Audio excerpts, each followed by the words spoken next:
Gaano kadalas tayo magpipray?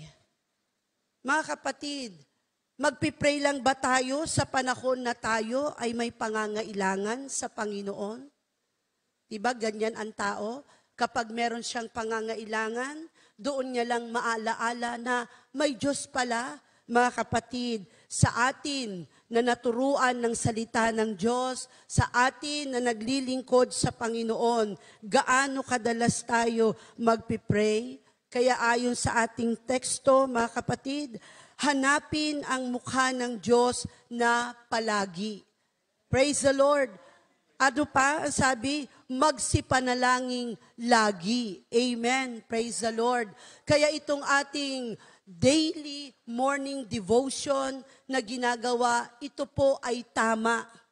Na sa bawat araw ay lagi nating hinahanap ang mukha ng Panginoon upang lagi nating maranasan ang kalakasang nagmumula sa Panginoon. Praise the Lord. Kaya ang ating pananampalataya, mga kapatid, kapag tayo ay laging nakakaranas ng kalakasan mula sa Panginoon, mga kapatid, maging ang pisikal na katawan, mga kapatid, ay lumalakas, lalo na kapag pinalakas ng Panginoon ang ating mga espiritual na kalagayan. Ang ating pananampalataya, kaya kapag malakas ang pananampalataya mo, mga kapatid, kahit gaano kabigat ang suliranin na iyong hinaharap o gabundok man yan, mga kapatid, faith can move mountain. Praise the Lord.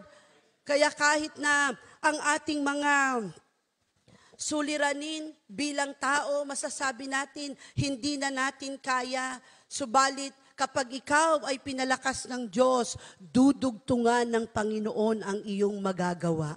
Purihin ang Panginoon. Kaya napakaganda ng ibinubunga o biyaya na ating tatamwin kapag lagi nating hahanapin ang mukha ng Panginoon.